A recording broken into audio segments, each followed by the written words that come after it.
माजी मंत्री सुनील केदार यांची गाडी धंतोली पोलिसांकडून जप्त करण्यात आलेली आहे। विनापरवाना रॅली काढल्याप्रकरणी केदार यांची ही गाडी जप्त करण्यात आली। केदार यांच्या गाडीसह रॅलीतील 13 गाड्यांवर ही जप्तीची पोलिसांनी कारवाई केली आहे।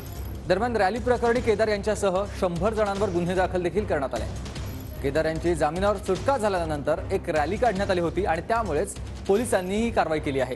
या सगळ्याचा आढावा घेतलाय माझ्या सहकाऱ्यानं।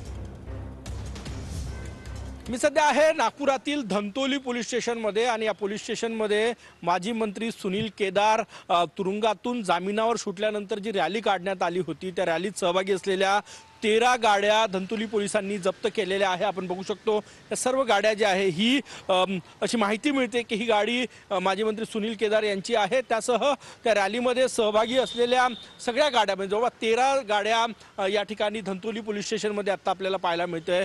या बघा या 3 गाड्या आणि या सगळ्या गाड्या ज्या आहेत त्या धंतोली पोलीस स्टेशनमध्ये जप्त करण्यात आलेल्या आहे। धंतोली पोलिसांनी ही कारवाई केलेली आहे। जामिनावर सुटल्यानंतर तुरुंगाबाहेर आल्यानंतर एक रॅली काढण्यात आली होती, त्यामध्ये लोक सहभागी झाले होते, त्यांच्यावर गुन्हे सुद्धा दाखल करण्यात आलेले आहे। त्यासोबतच त्या रॅलीमध्ये ज्या ज्या गाड्या सहभागी होत्या त्यांचे नंबर शोधून व्हिडिओ क्लिपमधून नंबर शोधले पोलिसांनी आणि त्या गाड्या ज्या आहेत त्या जप्त करण्यात आलेल्या आहे। या सगळ्या गाड्या जवळपास 13 गाड्या आता धंतोली पोलीस स्टेशनमध्ये लावलेल्या आहे आणि आता त्या गाड्या सोडायच्या असेल तर कोर्टातून गाड्या ज्या आहेत त्या न्यायालयातून सोडवावं लागणार आहे।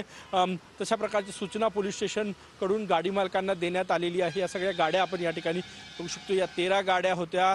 कॅमेरामॅन सचिन सयामसह गजानन उमाटे, TV9 मराठी, नागपूर।